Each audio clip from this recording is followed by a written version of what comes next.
तो पुण्यात्माओं, सौभाग्य आपका, आप जी को परमात्मा का ये मार्ग उस समय में मिल रहा है जो परमात्मा ने ये प्रकट करना था। और धन्य है आपके माता पिता जिससे आपका जन्म हुआ। वो माता पिता आपको अपने बच्चों को यहाँ लेकर आते हैं, ये आपके सच्चे माता पिता हैं।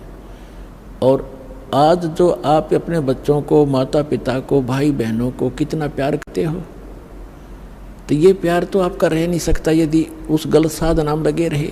तो इस साधना से आप सत भक्ति करोगे और भले ही आप धीरे धीरे यहाँ से चलते जाओगे, शरीर छोड़ छोड़ जाओगे, तो सतलोक में पहुँचोगे। वहाँ जाकर के जैसे परिवार आपका यहाँ बन गया, ऐसे धीरे धीरे ऐसे ही वहाँ बन जाएगा। और फिर वो इतने बच्चे प्यारे लगा करेंगे, इससे भी अच्छे लगेंगे। वहाँ इतना सुंदर शरीर होगा, अच्छा व्यवहार होगा, शिष्टाचार न्यारा है, वहाँ कोई किसी चीज़ का भाव नहीं। अब तो कितना ही प्यारा बेटा और बेटी हो, बेटी को तो पिता ब्याह कर पढ़ाई करके छोड़ेगा क्योंकि यहाँ का नियम है, फिर अपनी कहाँ हुई। और बेटा कितना ही प्यारा है, जब वो युवा हो जाएगा उसको कहेगा बेटा अपना काम कर। जब वो काम नहीं करेगा तो दुश्मन दिखाई देगा, क्यों कर कभी ना खाता। तो प्यार भी रुड़ता फिर अपना। और 6 महीने बालक बीमार हो जा, 1 वर्ष बेटा बीमार हो जा, बेटी हो जा, माता पिता खुद कहने लग जाते हैं भगवान इसकी माटी संगवा ले, घना दुखी हो गए हो। दुखी तो वो खुद होते हैं पर कहना पड़ता है ना, यो घना दुखी हो रहा है। इसी प्रकार माता पिता 6 महीने दुखी हो जा, दरंग मार जाए, टट्टी पेशाब दौड़ना पड़ जाए, तो बेटा बेटी तो जल्दी, पुत्र बदूर बेटा तो जल्दी हाथ खड़े कराया करें। तो ये प्यार यहाँ का नकली है भाई, सथाई नहीं है। ठीक है, ममता और ये शिष्टाचार यहाँ भी हमने बनाए रखना पड़ेगा। और इस भक्ति से फिर आपको ऐसे अटैक नहीं होंगे।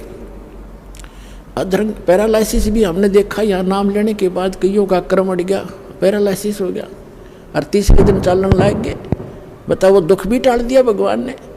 तो ये ऐसे सुख देगा, आप यहाँ भी सुखी रहोगे और सतलोक में सदा अमर स्थान पाओगे। परमात्मा कहते हैं, गरीबदास जी ने कहा कि सतगुरु आए दया करी, ऐसे दीन दयाले, बंदी छोड़ वृत्तास का जठरग्नि प्रतिपाले। अमर करूं, खुद कहते हैं भगवान, अमर करूं सतलोक ले जाऊं, ताते बंदी छोड़ कहाऊं। बंदी छोड़ हमारा नामम, अजर अमर हमारा अस्थिर ठामम। हमारा अजर अमर स्थान है।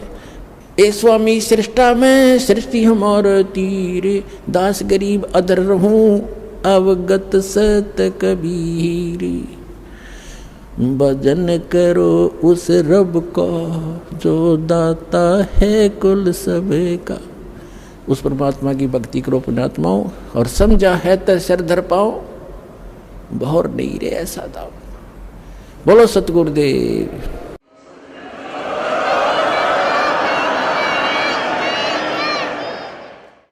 परम पिता परमात्मा पूर्ण ब्रह्म सारी सृष्टि के रचनहार कुल मालिक कबीर देव कबीर साहेब अल्लाहु अकबर, उस ग्रेट गॉड कबीर परमेश्वर जी की असीम रजा से आप सभी पुण्यात्माएं परमात्मा की महिमा का ये सत्संग सुनने के लिए उपस्थित हुए।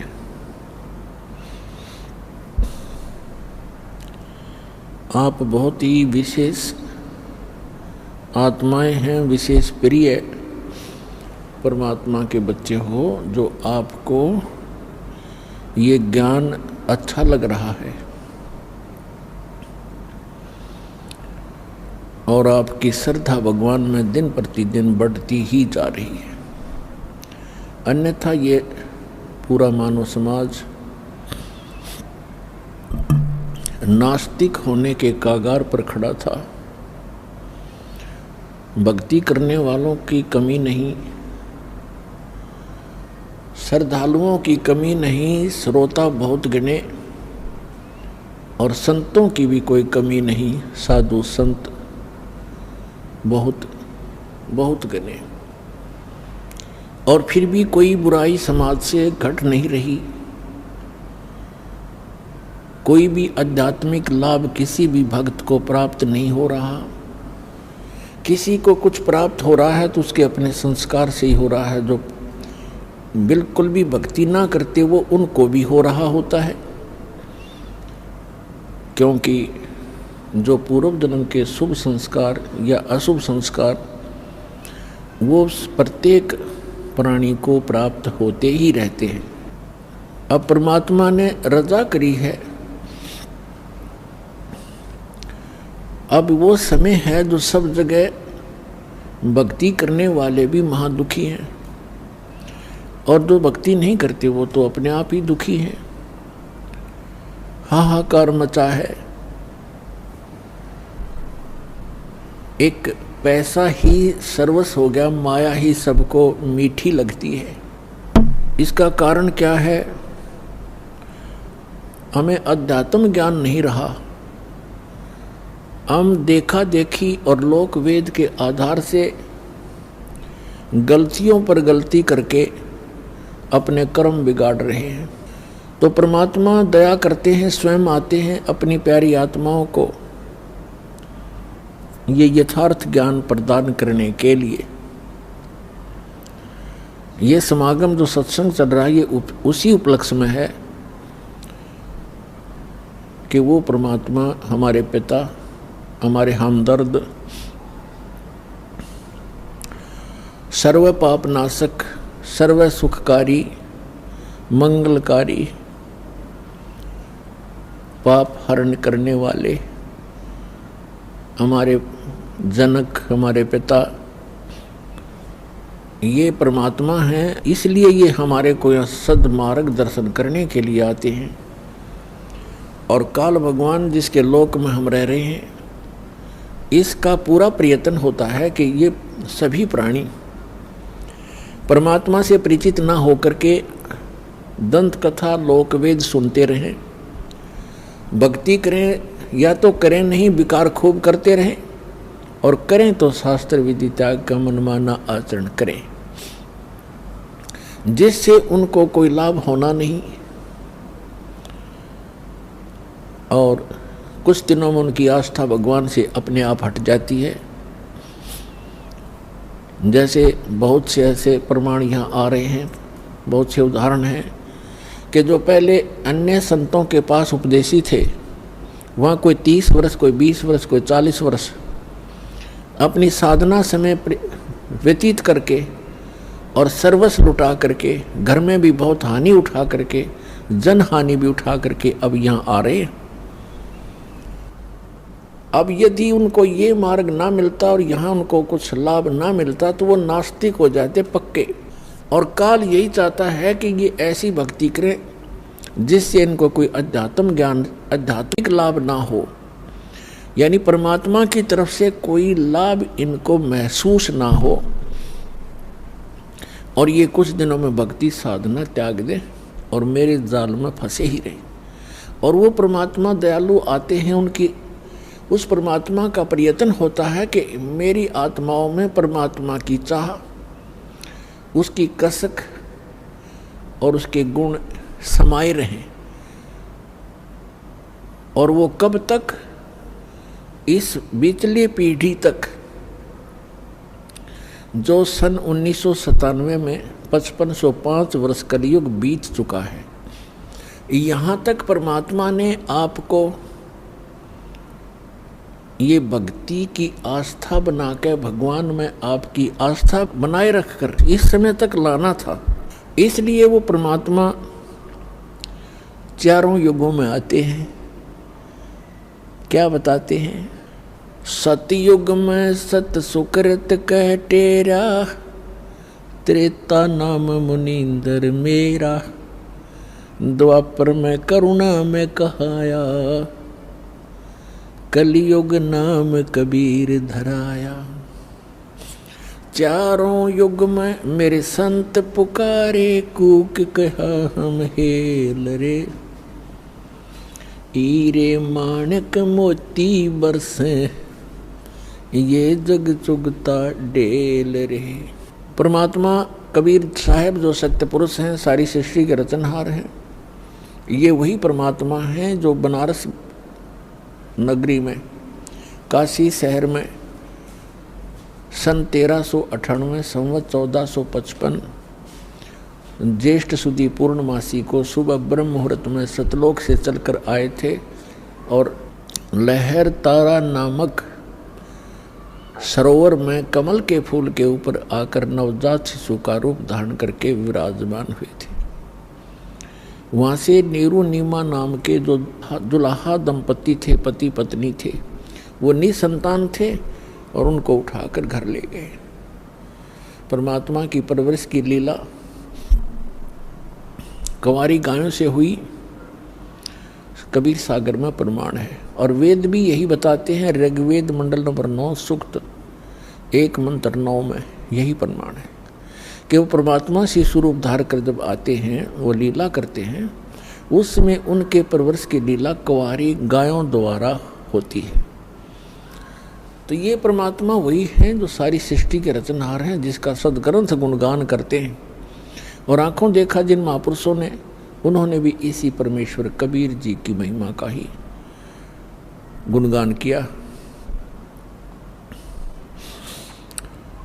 और ये वही परमात्मा है, सारी सृष्टि का रचनहार है। इसके विषय में जिन महापुरुषों को परमात्मा प्राप्त हुए, जिन्होंने परमात्मा का वो निज धाम देखा, लोक देखा, सतलोक देखा, जहाँ हम सभी रहा करते थे, उन्होंने फिर अपनी अमृत वाणी में बोला और बताया।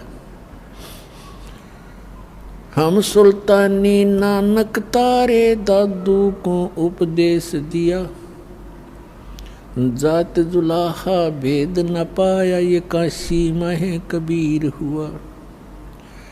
अनंत कोटि ब्रह्मांड का एक रति नहीं भार, सतगुरु पुरुष कबीर हैं कुल के सिरजनहार। सतयुग में सत सुकृत कै टेरा, त्रेता नाम मुनिंदर मेरा। सतयुग में परमात्मा सतसुकृत नाम से आए, ऐसे ही कमल के फूल के ऊपर सरोवर के अंदर विराजमान हुए नवजात शिशु बना करके। वहाँ से एक विद्याधर नाम के ब्राह्मण और उनकी पत्नी दीपिका, वो निसंतान थे, परमात्मा को घर ले गए और कुंवारी गायों से उनकी परवरिश हुई। 5 वर्ष की आयु में, 4 वर्ष की आयु में मनु जैसे जो विद्वान प्रसिद्ध हो रहे थे, पाक रहे थे, उनके छक्के छुड़ा दिए। उनको जबान नहीं छोड़ी उनके मुख में, और एक ही प्रश्न परमात्मा किया करते थे, कौन ब्रह्मा का पिता है, कौन विष्णु की माँ,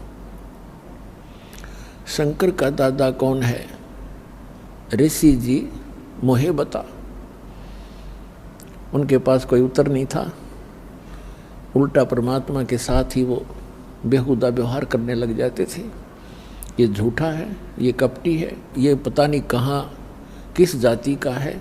वहाँ पर एक पढ़ा मिला था, विद्याधर के घर आ गया, ब्राह्मण के घर। ये ऐसी ऐसी नीच बातें वो परमात्मा के लिए बोलने लगे, विषय बदल दिया करते थे। इसी प्रकार परमात्मा त्रेता युग में मुनिंदर नाम से प्रसिद्ध हुए।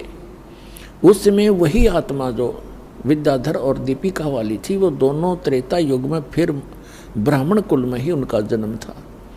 दोनों का संयोग होया। उनके नाम थे वेदविज ब्राह्मण पंडित और सूर्या नाम की उसकी पत्नी जो दीपिका थी, वो सूर्य नाम से जन्मी, पुनर्जन्म हुआ। ऐसे ही वो निसंतान थे। परमात्मा फिर उनको ऐसे ही सरोवर के ऊपर कमल के फूल पर सुबह सुबह मिले, वो उठा करके घर ले गए। उस समय परमात्मा ने उन ऋषि महर्षियों को सबको निरुत्तर कर दिया। सभी परमात्मा के साथ अच्छा व्यवहार नहीं करते थे और उनको ऐसे ही उलाहने दिया करते, ताने लगाते थे, व्यंग करते थे कि ना जाने तो किस जाति का है, वेद बीज को कहाँ पड़ा मिला था। जब त्रेता युग में परमात्मा आए हुए थे, उस समय की एक कथा सुनाते हैं परमेश्वर की, सुप्रसिद्ध है। हम एक भक्त ने प्रश्न किया था, जब दास गांव में घर घर में सत्संग करने जाता था, उसने सत्संग सुनने से पहले कहा, जी मैं रामायण को बहुत अच्छी तरह पढ़ता हूँ और गहनता से उसका अध्ययन करता हूँ। मुझे 1-2 प्रश्न ऐसे खटक रहे हैं जिनका मुझे किसी भी मंडलेश्वर के पास, किसी भी संत ऋषि आचार्य शंकराचार्य संत महात्मा के पास उसका उत्तर नहीं मिल पा रहा। उत्तर वो देते हैं अपने ढंग से, पर मेरी संतुष्टि नहीं होती। मैंने कहा बोलो भाई बताओ क्या प्रश्न है आपका। उन्होंने कहा कि रामायण के अंदर मंदोदरी जो रावण की पत्नी और विभीषण, उनकी ऐसी वाणी है रामायण के अंदर, उन्होंने जो विचार व्यक्त किए हैं उस राक्षस नगरी के अंदर, ऐसे शुभ विचारों के ये आत्मा कहाँ से आ गई, इनको ये ज्ञान कहाँ से प्राप्त हुआ। मंदोदरी कितना समझाती है, विभीषण भी बहुत अच्छे वचन कहता अपने भाई को। ये विचार उनके पास कहाँ से आ गए, और पूरे श्रीलंका के अंदर कोई बोलनिया नहीं था। और दूसरा वो ये कह रहा था कि जैसे हम सुनते हैं कि समुद्र के ऊपर पुल बनाया, कोई कभी तो हम किसी से सुनते हैं कि श्री रामचंद्र जी ने पत्थर तरा दिए, फिर हम ये भी पढ़ते हैं कि श्री रामचंद्र जी ने 3 दिन तक घुटनों पानी में समुद्र में खड़ा होकर के याद प्रार्थना करते रहे, अग्निबाण से फूंकना चाहा। फिर उन्होंने कहा कि नल नील आपके यहाँ ऐसे भक्त हैं जिनके हाथों में ऐसी करामात है, उनके हाथों से पत्थर भी नहीं डूबते। और नल नील ने पत्थर तरा दिए। कोई कहता है श्री हनुमान जी ने राम नाम लिख दिया पत्थरों पर, वो हल्के हो गए, तैरने लग गए। ये बिना सिर पैर की बात है। मुझे कोई संतुष्टि नहीं मिल रही। मैंने बहुतों से प्रश्न कर लिया, वो भले ही अपनी तरफ से उत्तर देने की चेष्टा करते हैं। मैंने उससे कहा कि पुण्यात्मा, मुझे भी पहला ऐसा हिंदू भक्त मिला है जो ऐसा प्रश्न करने वाला हो, अपने सदग्रंथों में जिसको शंका हो और उसका समाधान ना हो पा रहा हो। अन्य श्रद्धालु तो कोई तो कहीं फंस गए हैं, कोई राधा स्वामी कहीं चले गए, कोई किसी के, कोई सच्चा शब्द सरसा, उन्होंने रामायण आदि पढ़ने की आवश्यकता नहीं महसूस हो रही। और शेष जो श्रद्धालु वो ब्लाइंड फेथ किए बैठे अपने गुरुओं पर। और एक आप हो जो ऐसी बात कही है जो प्रत्येक ने इस पर विवेचन करना चाहिए था। और इसके लिए यदि मैं आपको उत्तर दूंगा अभी, तो आपकी बुद्धि कैच नहीं कर सकती, क्योंकि आप बालक हो अभी, तो आप इस अध्यात्म मार्ग में प्रथम कक्षा के विद्यार्थी भी नहीं हो। तो सबसे पहले आपने सृष्टि रचना सुनना पड़ेगा। अब रात्रि में मैं सत्संग करूंगा, आप सत्संग सुनना, और वो आपके प्रश्नों का उत्तर उसमें मिलेगा। दास ने पहले मौखिक सृष्टि रचना सुनाई और उसको ऐसा लगा जैसे ये दंत कथा, लोक वेद बनावटी सी कहानी है। फिर दास ने सुनाया ये जो उसके प्रश्न का उत्तर था, तो उसकी वो कथा आपको भी सुनाता हूँ। जिस समय परमात्मा स्वयं मुनिंदर नाम से प्रकट थे, उस समय श्रीलंका के अंदर एक चंद्र विजय नाम का एक भाट था। भाट आपको पता होगा, जो राजाओं के घरों में जाते थे, बड़े बड़े नवाबों के घर जाते थे, उनकी प्रशंसा के पुल बांधा करते थे, उनको कथा कहानी सुनाया करते थे, उनको चुटकुले सुनाकर उनकी महिमा के पुल बांधकर प्रसन्न करके उनसे कुछ रोजी रोटी प्राप्त करते रहते थे। वो चंद्र विजय नाम का एक भाट था। उसके घर में पुत्र पुत्रियां और पुत्रवधू कुल मिलाकर 16 सदस्य थे। परमात्मा कहते हैं, सो छल छिद्र मैं करूं अपने जन के काज, गोता मारूं स्वर्ग में जा बैठो पाताल। गरीबदास जी वर्णन कर रहे हैं परमात्मा की महिमा को। गरीबदास ढूंढता फिरूं अपने हीरे मोती लाल। तो परमात्मा एक साधु रूप में चंद्र विजय जिस रास्ते से सुबह सुबह सैर सपट्टे को जाता था, उस मार्ग में एक वृक्ष के नीचे बैठ के, और पुण्यात्माओं भक्त का एक विशेष लक्षण होता है कि साधु संत दिखाई देते उसकी आत्मा अपने आप आकर्षित हो जाती है। वो उसका सौभाग्य या दुर्भाग्य, वो असली है या नकली, लेकिन वो असली मानकर ही पहुंच जाता है। तो परमात्मा भी कहते हैं कबीर साहब के साधु दर्शन राम का, साधु दर्शन राम का, मुख पे बसे सुहाग, और दर्श उन्हीं को होत हैं जिनके पूर्ण भाग। कबीरा दर्शन संत के, परमात्मा आवे याद, और लेखे में वही समय, बाकी का समय बर्बाद। अब जो ही चंद्र विजय अपने निर्धारित समय पर सुबह सुबह बाहर निकला, घूमने के लिए गया, फ्रेश होने के लिए गया,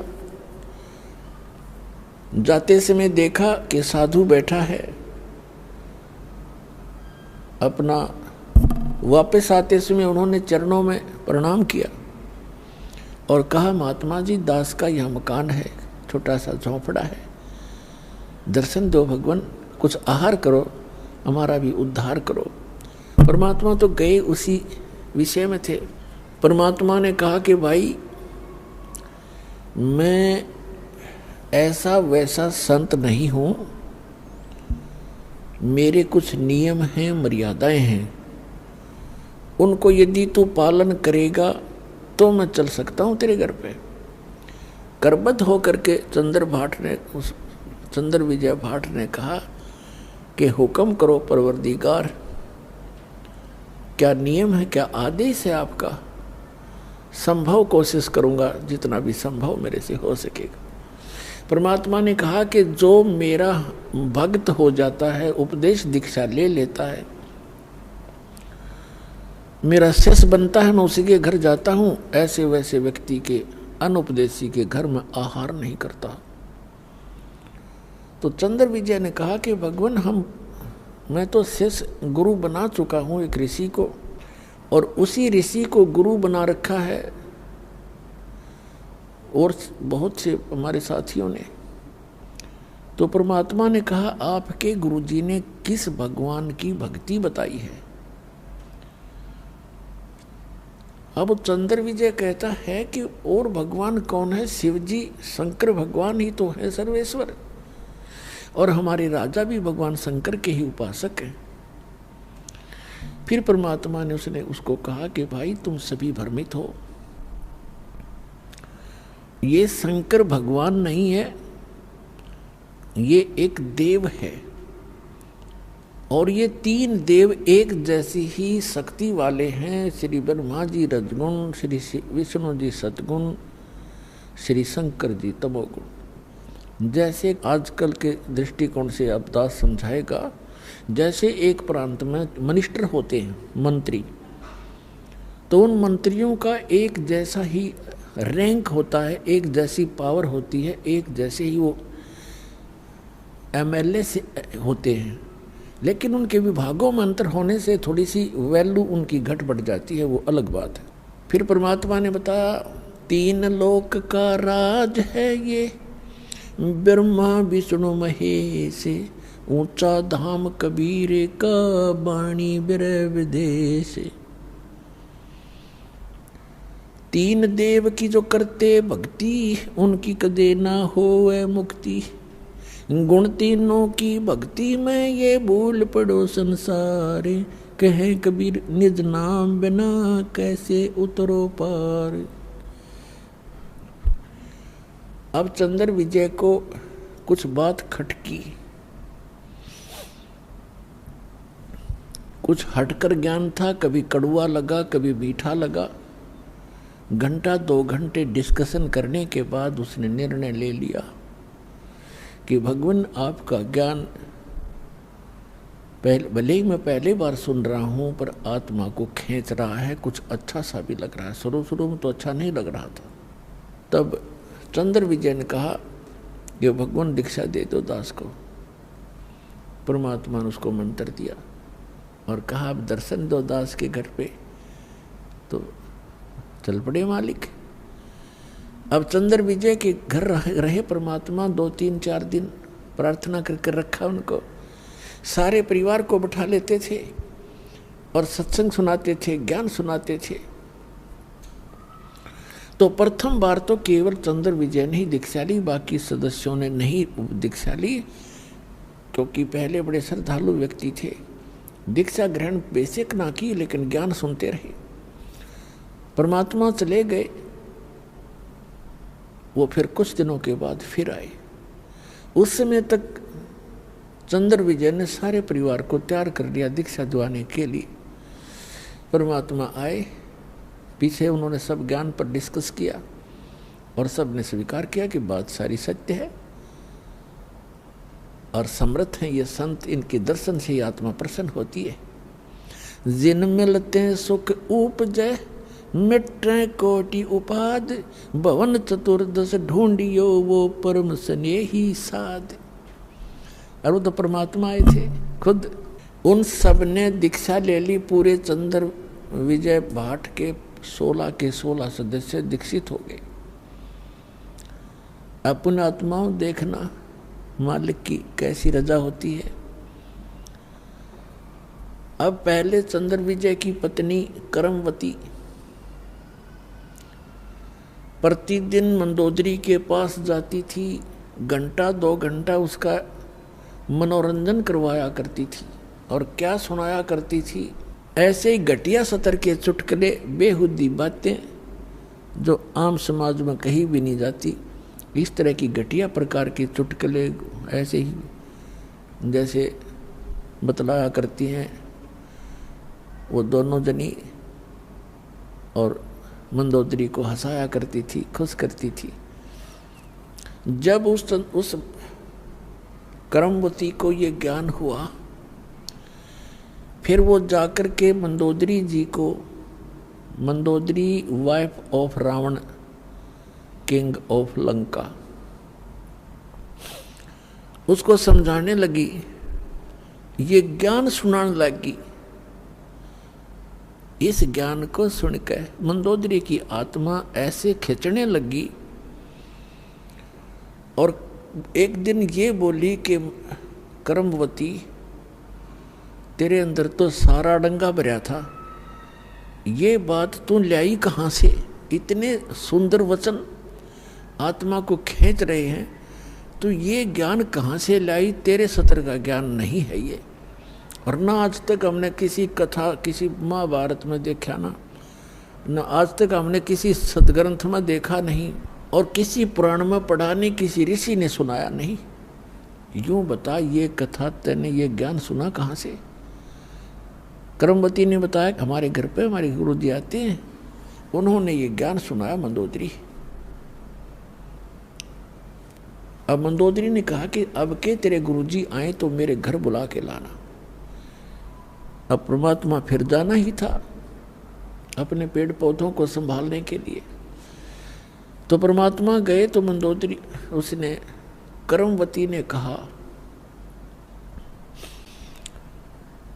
करमवती ने अपने गुरुदेव से कहा कि गुरुवर, हमारे राजा की रानी को मैंने आपका ज्ञान सुनाया, वो बड़ी प्रभावित हुई और वो आपका दर्शन करना चाहती है। उसने कहा है कि आप एक बार अपने गुरु जी को बुला लाओ। परमात्मा कहने लगे, बेटा, रावण जो है एक बहुत अहंकारी व्यक्ति है, और वहाँ यदि मैं जाऊँगा और वो इंसल्ट कर देगा और उधर से अपनी पत्नी को कहेगा तू क्यों बुलाया तूने ऐसे गैर पुरुष को, तो बेटा उसके जीने भी समस्या हो जाएगी, और यदि उसको आवश्यकता है तो यहाँ आ जाएगी। अब कर्मवती के सामने धर्म संकट और राज संकट दोनों खड़े हो गए। धर्म संकट तो ये हो गया कि गुरुजी ने कह दिया, मैं दोबारा कहूँ कैसे? और राज संकट ये खड़ा हो गया कि मंदोदरी मेरी महारानी है और उसको यूं कैसे कहूं कि ये जवाब मिल गया। फिर भी परमात्मा ने हिम्मत दी, वो